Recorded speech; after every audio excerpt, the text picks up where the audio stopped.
Hi, everybody, and welcome back to S.O.S, Sisters Overcoming Stress. I'm your girl, Dr. D, and I am here with the lovely Tia Robinson. Hey, Tia. Hello, how you doing? Good, good, good. So, you sent me an article that I absolutely loved and was devastated about, right? Yes. So, today we're talking about headline stress. And that was the first time I had even heard that term that I believe was coined by a psychologist by the name of Dr. Stephen Stosny.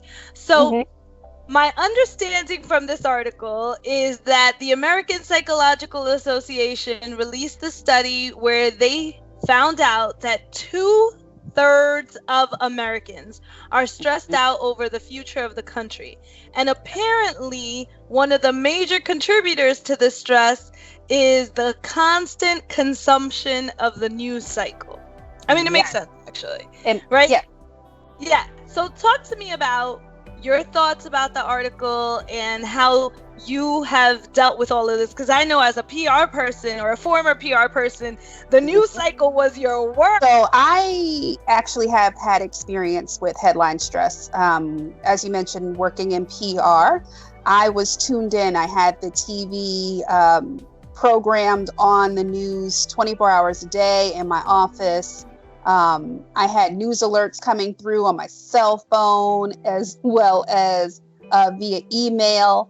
And so I stopped actually watching the news at home because I felt like I was being bombarded with just negative headlines, and breaking news was causing me anxiety. And so when I read the article, I was just like, oh my gosh, that's something that I've experienced based off of my career choice. But then also the overconsumption of news. And you know, the running joke in the PR world is that, you know, it's one of those things where to find a good story in a news cycle is like few and far in between. So just imagine, you know, being in that field and having to work on stories where you're pivoting or you are addressing a crisis. It's just a lot. But even as a regular, just, you know, professional person, you know, usually my routine before I really started getting heavily in PR was to come home, cook dinner, and as I'm cooking, have the news on. Which I just found it to be something, again, that was causing a lot of stress and anxiety. So I had to establish some healthy boundaries when it comes to consuming the news. That's a good point. So let's talk about what the healthy boundaries are, because for me, you know, I find that I tend to go from one extreme to the other. So I'm either pulled in and I'm paying attention constantly and I can't miss whatever's going on with this one particular trial or this one particular issue, right? I want it all. Or I totally check out. And then I don't know what's going on. I'm not even checking the weather for a month, right? So, and there's a danger to both, I think, because in this day and age, it's in our best interest to be well informed of what's going on. We want to be able to engage socially, politically in an informed way. And that means paying attention to developing trends, to new things that have arisen, to, you know, what's going on in terms of the economy and the political landscape. And so all of that is important, right? And then there's the, you know, what we used to call info glut, right? Where it's just like, it's so much information and it's so traumatic that you just kind of like feel like a zombie. So how do you set a healthy boundary around headline news and headline trauma and headline anxiety, right? How do you do that? I think you have to be purposeful. And I think you need to be mindful in terms of your consumption of the news, right? So for me personally, I had to establish, because the news was a part of my career, I had to be able to say, okay, I need to be in the know when it comes to my career and profession to be able to continue along the path of doing my job. But to what extent do I need to be in the loop and need to be in the know, right? to what extent? I mean, 'cause I was really over consuming the news. Like, I need to know everything. And, you know, it's not meant for you to know everything. I had to really start to ask myself questions like, what is it that's fueling this overconsumption of knowledge and negative knowledge and information, first and foremost, right?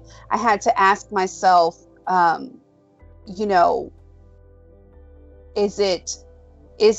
you coming from a place of wanting to be a know-it-all?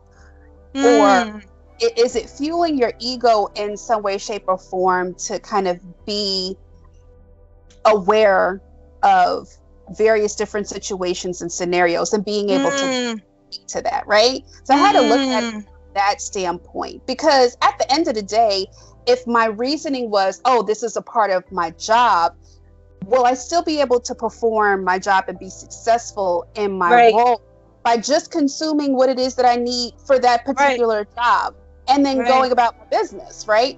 And I think you should definitely be informed when it comes to your local politics and things of that sort, or whatever have you. But also I kind of I started to look at the news like a toxic friend, right? And I had to say, I love being in the know. I love you and I appreciate what you share with me or whatever have you. But a lot of the times, like in a situation when you have a toxic friend, there are certain things where you're like, I just don't want to hear that. Like, it's not helpful. I don't need to know that. That's not my business. It's not my business. It's not helpful to me. It's not helpful to my spirit. It's not helpful to the energy I want to be able to possess and exude. And I looked at it as a toxic, gossipy friend, right? So I had to pick and choose what was beneficial to me. And it was beneficial to me to be able to be in the loop when it came to doing my job and being informed when it came to issues that I felt affected my life. But there was no more 24-hour news cycle that I was being looped into. Because, I mean, it really was causing me anxiety. Yeah, no, I hear you. That could stress anybody out. And you made such good points. It's two really good points that I want to stress for the listeners here, the viewers. The first is, why are you hooked into this addiction? Because, it can really be addictive, right? So what's keeping you on tap here? And the one point that you made is, are you trying to feel like the smartest person in every conversation? Are you watching the news and listening to everything because it feeds your ego, because part of you wants to just feel like you're the smartest person in every conversation? And we've all done that in some way, and we all know people who do that all the time, right? So that's definitely one thing to check for. But the other thing, and I see this all the time too, is, are you looking for ways to confirm for yourself some scary stuff you already believe about the world, right? Because if you're walking through the world already believing that there's not enough and you're never safe and you're never very well taken care of and there's always conflict and there's always drama and the world's a scary place and you can't trust nobody, and if you're walking through the world already feeling that way constantly, then consuming this information, particularly in the way that it's put out by the news media these days, is going to feed that and confirm for you an already existing limiting thought about the universe that you live in, which is that you're not safe. And if you want to add another layer to that, thinking about it from the standpoint of, what does it say about how you feel about yourself, right? Or confirm about how you feel about yourself, right? A lot of the times we hear news, and even here, we use statistics and things like that to be able to kind of start our conversation.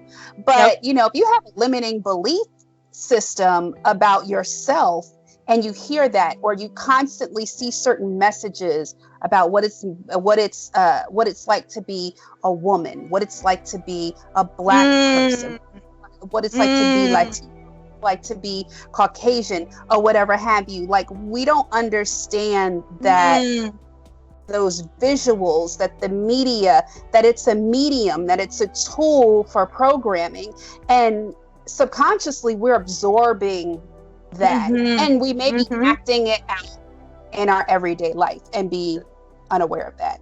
Yes. Yes, yes, yes, yes, yes. I tell people all the time, it is not a coincidence that it's called television programming, boo. Television. Because the television is programming you. Television. Yeah. So, and not all television is bad, and certainly not all newscasts are bad. And really, it's No. all about, how you take in the information more so than whatever the intention is. And that's a really, really good point, is one of the things that you started to get to at the latter part of the last point you made was, what are you doing with that information, and how can you draw boundaries so that you're getting as much as you need to be well informed, but not so much of the information that it's causing you anxiety. So for me, I have a few different coping mechanisms. One is, I know there are people that are never turning off the news. So I'm not worried that I'm going to miss anything, because they're going to let me know if something important is going on. They can't wait to call me or text me with something. And that's okay. Maybe it doesn't induce their anxiety in the way that it induces mine. So they could rock all day on that TV. I'm not mad at them, but I don't need to do that. So they'll keep me in the loop, and that's fine. That's one of my go-tos, right? Is like, I know my fiance, God bless his heart, is gonna be on CNN while he's ironing. Like he's on it. So I know if anything is going down, I'm gonna know about it before it actually hits. That's one thing. But the other thing is, do you have certain news sources, right? A particular newspaper, a particular channel, a particular something that you can check at a very scheduled, regimented time, right? So maybe every morning or every afternoon, so that you're not constantly in this need to know, what am I missing? How is it going to impact me, right? So you're not constantly in that world, but that you're actually making it, as you said, a deliberate and purposeful part of your day. You're not a victim of this constant slew of news coming at you. You're actually able to take it in a sort of regimented and manageable way, right? So that's really important. So, okay, I think this is one of the most difficult parts. Then once you're already hit with it and it makes you anxious, what do you do? Because that's the other piece of it, right? It's like, we can talk about how to manage it, but some of it is just gonna piss you off or make you scared, or really pull at your heartstrings, right? Like, so what do you do with the headlines that get through and say, be afraid or be sad or be angry, right? Because it's almost as if they're directing your emotions. What do you do with it?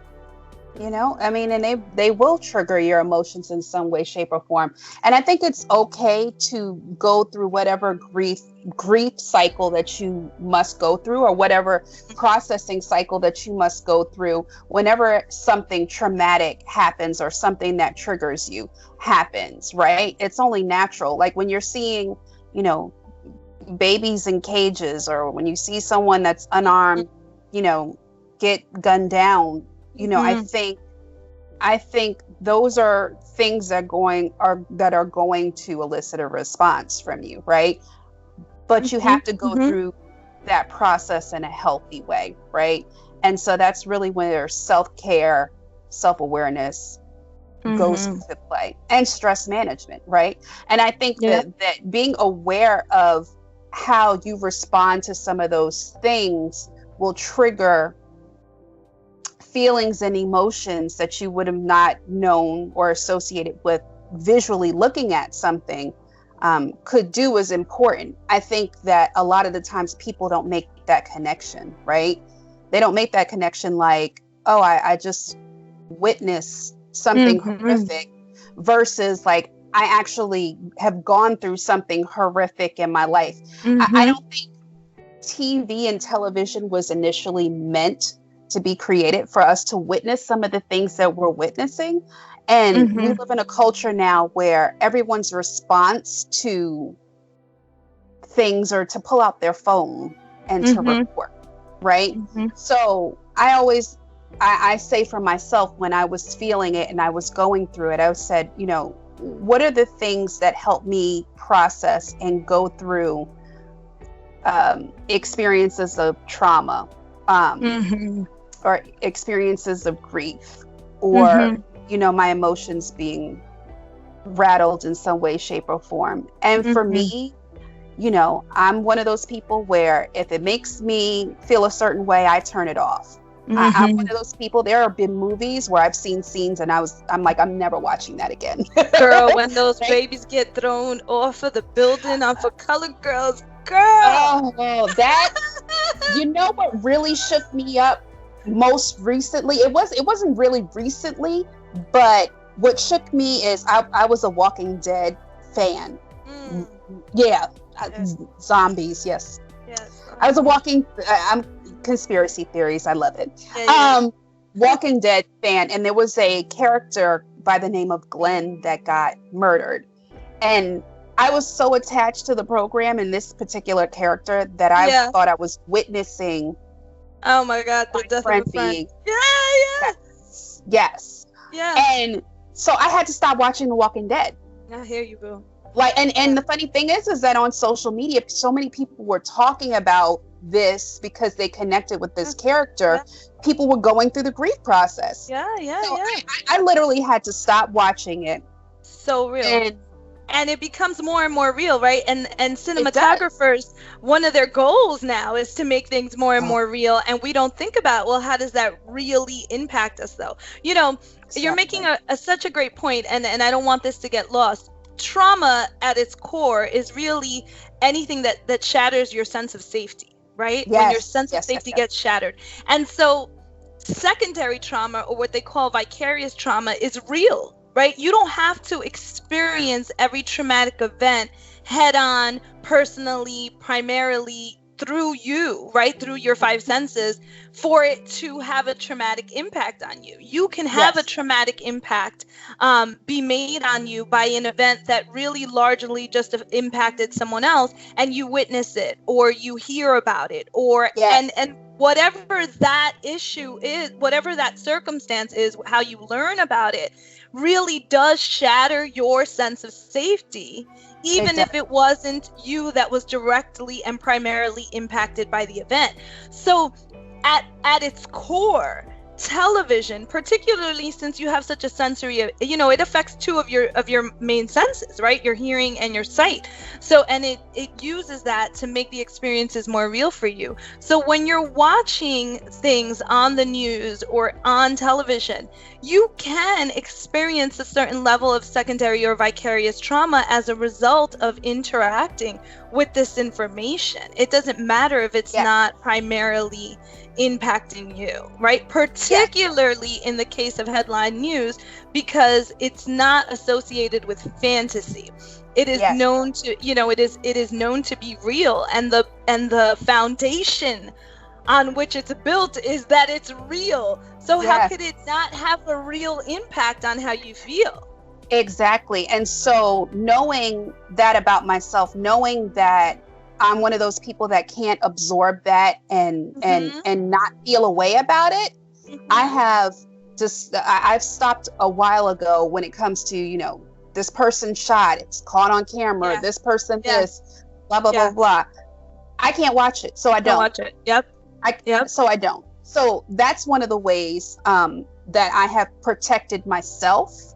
But when I have watched it, I literally have to go through the grieving process of cleansing my spirit and sitting and being still and writing if I need to write and journal to get the feelings and the emotions out. And then also talking to people. Like, there have been times when I've had to pick up the phone and I'm like, I watched this and I'm just truly shaken. And I need to get it out in terms of what's bothering me so much about it, so that the healing process can take place. I think on the flip side of that, I think there's also an issue with headline news when it comes to people being desensitized when it comes to those things, right? So I feel like I might be on one side of the spectrum from an empathic standpoint and picking up too much of that. But then I feel like there's this whole other spectrum when it comes to folks who don't feel a way at all. Well, they're so jaded, right? So many of us are so jaded. I mean, like I said to you, I go back and forth. Sometimes I can see something or hear something and it'll bring me to tears. And sometimes it's completely devastating and I'm like, whatever. Because for my own sense of safety, I can't engage with it. Right? Because I know that I won't be able to handle it. So there's people vacillate, I think, between these extreme reactions to it. And I think that's what we're talking about today. And that's the importance of this conversation, is how do we consume headline news in a healthy, boundaried way so that we're not anxious and angry and sad as a result of what we're hearing because we're so deeply connected to it, but then we're also not so disconnected that we're jaded or uninformed about the information that we need to be processing to be healthy, productive members of our society, right? Where is that balance? And that's what we're talking about. And I think you made some really good points about having a grieving process, or even just a processing system for the information you're getting. How can you express what you're feeling, either on paper or to someone who will listen and run that through with you? How can you soothe yourself afterwards, whether that means, take a warm bath, journal, pray, whatever your self-care routine is, meditate or eat some ice cream, right? I don't, I go back and forth between meditation and ice cream. Right. So, there has to be a processing system that you use to address anything that's stressful, and give yourself permission to use that here, because headline news can really be a legitimate stressor that triggers your secondary and vicarious trauma. So go ahead and process it and take care of yourself while you do it. Yeah. Yep. Yeah. All right. Well, this has been SOS, Sisters Overcoming Stress. Today we talked a little bit about headline anxiety, right? And the causes and the symptoms and the ways you can cope with it. And we will continue to give you tips and tools for how to deal with all of the stressors in our lives in our upcoming podcast. Stay tuned. Bye.